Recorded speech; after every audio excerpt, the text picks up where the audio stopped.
Okay, good morning, good. Ito na naman si Sir J. At samahan nyo ako. Samahan natin yung mga kasamahan ng anak ko, mga teacher sila. At balak nilang dalawin ng co-teacher nila sa Santa Cruz, Laguna. Let's go. Dito na tayo ngayon sa Mamplasan. Hindi ko na binanggit na dinaanan ko sila pavilion dahil medyo masikip yung lugar at madilim yung pesto nila. Hindi maganda sa camera. Kaya ito, andito na tayo sa Mamplasan. Yung mga hindi familiar dito sa Mamplasan, andito yung Calax na tinatawag papuntang Cavite. Diretso doon. Since Santa Cruz kami, kakanan kami rito.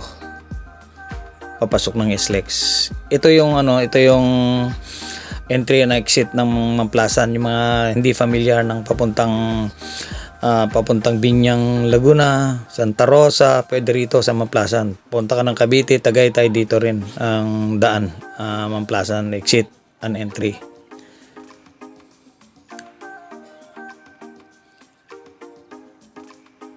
Medyo bitin ng konti dahil sama yung walang RFID, tsaka meron.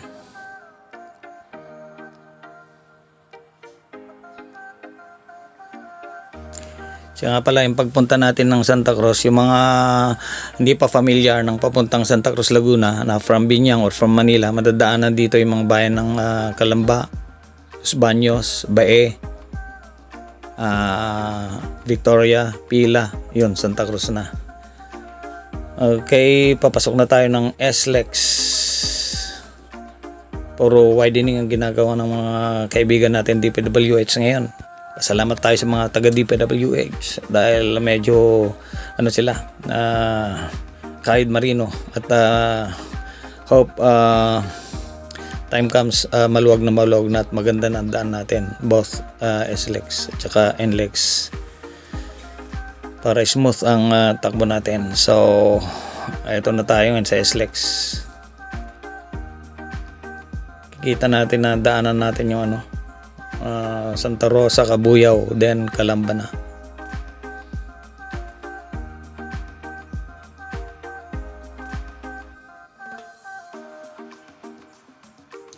Habang nasa SLEX tayo,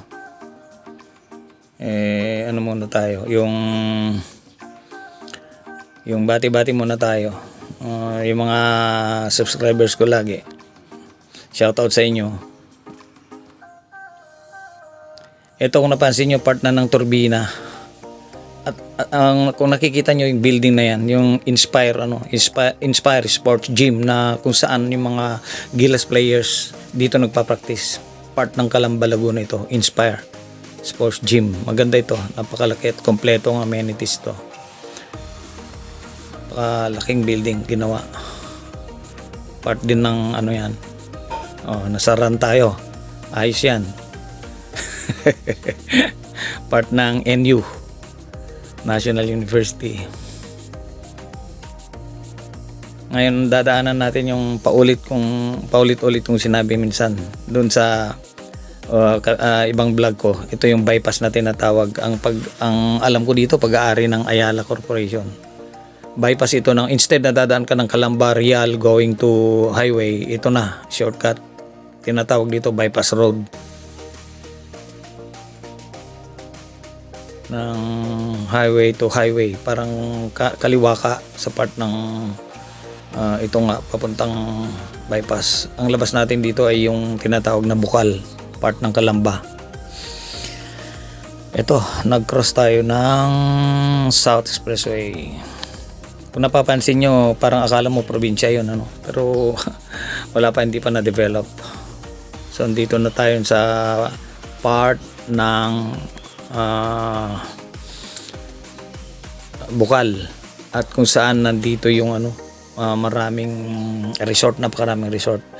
Kung napapansin nyo, minsan naririnig nyo minsan pag sinabing resort, Los Baños, pero actually ang part dito na ibang resort, sakop pa ng Calamba. Nayos lang tayo na pagka sinabi mong resort, Los Baños ng Los Baños, malayo pa Los Baños, Calamba pa rin to.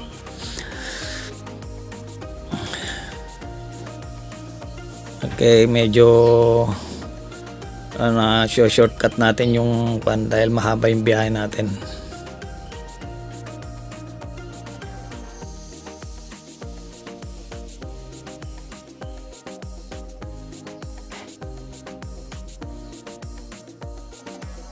Okay, andito na tayo sa mahabang highway at napakaluwag, part ng Victoria Bay.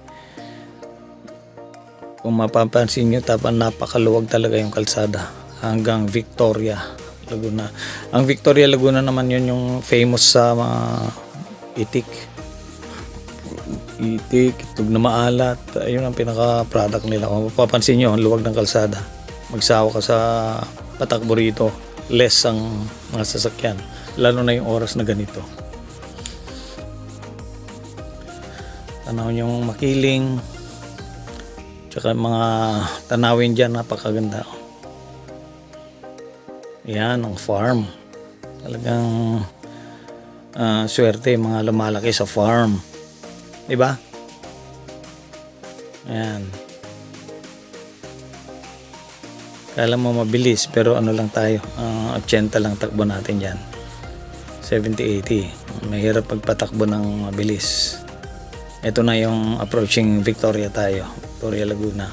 Dito muna sa Victoria Laguna, yung mga gustong makalam, pwede may kanan dito na papuntang Kalawan, Nagcarlan, ayan. Liliw yata, tapos may shortcut na rin papuntang San Pablo, Laguna. Ito naman yung part ng pila, Wilcon. Kung familiar kayo at nanonood kayo sa mga dating vlog ko, pinuntahan ko na yung tapat ng Wilcon na yan, kung saan yung opisina ng National Irrigation Administration. At doon nagtrabaho yung kaklase ko na si Gloria. Shout out Gloria Alcantara Soriano. Tapat lang ng Wilcon ng bahay. Pinuntahan ko na yan one time, New Year noon. At in-entertain tayo ng gusto. Pinaghandaan tayo na talagang masasarap na pagkain. Shout out Glo. Okay, entering Santa Cruz. At ito, hindi ko na pinost, kinuha yung pagdaan namin doon sa co-teacher ng anak ko. At nagmamadali dahil pupunta daw kami sa ilog at dadaan kami sa Hanging Bridge.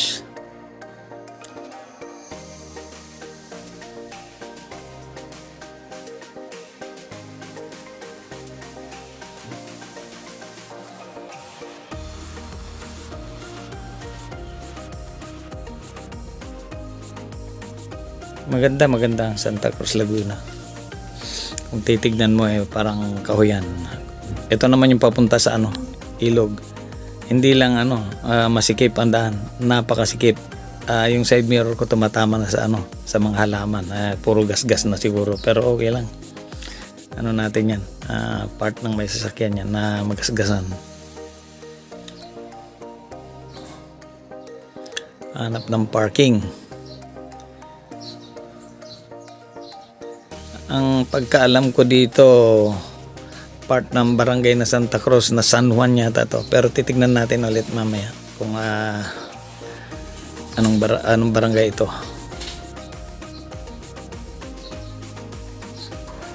Parang kumbaga sa itong lugar na to undeveloped pa, parang ongoing pa rin yung development kasi maganda. Kaya ayan, bumaba na kami, mga co-teachers ng anak ko. Sila, anong pangalan ng dalawa? Lenlin, pangalan ito, dalawang titik.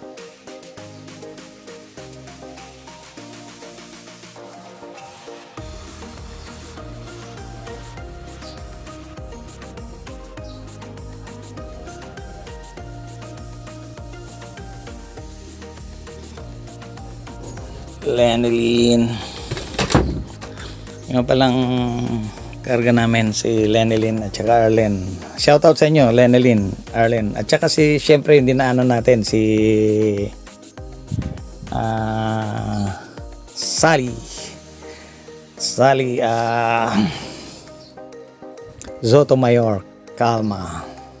Ayan, at saka mga ibang kasama nila na ibang sasakyan ng gamit. Eto tayo ngayon sa may hanging bridge.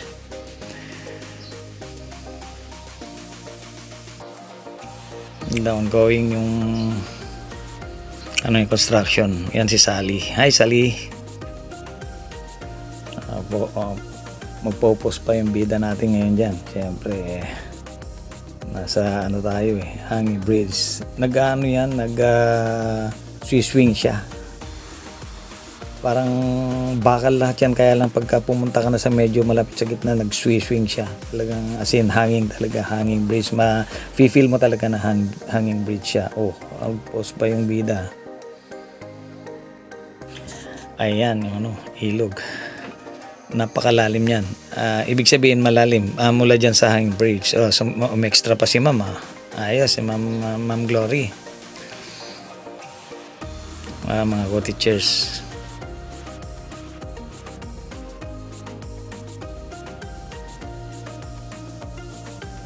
Ayos mga posing nila, talagang sinagad-sagad na mga posing nila.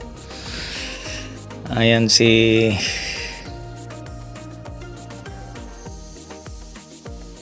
ito yung coconut plantation. Ang luwag niyan, laki. Hindi nga namin alam dyan kung saan kami susuot papunta sa ilog kaligaw-ligaw pa.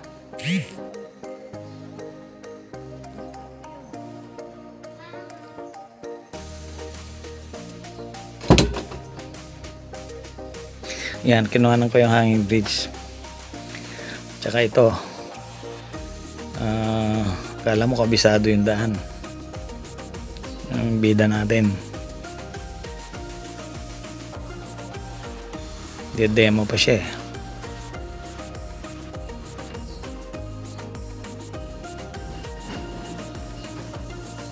Oops, hide and seek pa si Bossing. Ayos Kala mo alam yung daan. Ayan na yung ilog. Napakaganda nga naman yung ilog. Shout out sa mga taga Santa Cruz.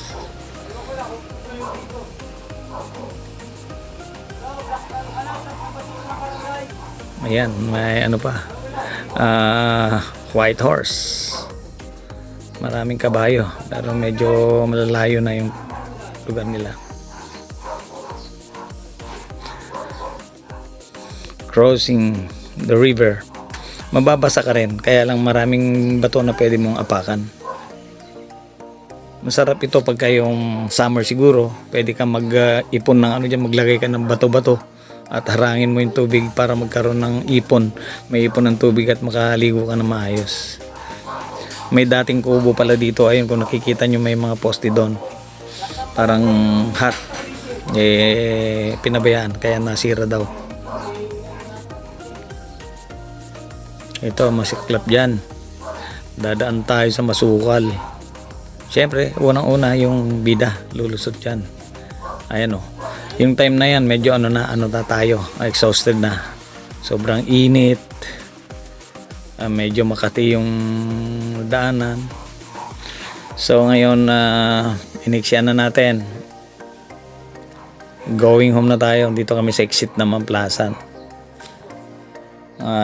Ngayon shoutout ulit sa mga viewers ko. Sana huwag kalimutan mag-like, share and subscribe sa channel ni Serge para naman matulungan at dumami yung natin, kaibigan natin na subscribers natin. Ito madadaan na natin sa part ng part na ng Binyang. Dito sa kung may crossing diyan na makikita, yan yung Brent School, Brent International School. At yung kanan naman na yon na malaking building, kumpanya yon ng Unilab. Sige, okay na siguro at shout out ulit. Sana huwag kayong magsawa sa pagpapanood sa mga vlogs ni Serge. Shout out ulit sa mga teachers ng Binyang National High School, sa mga subscribers ko na teachers. Shout out sa inyo lagi.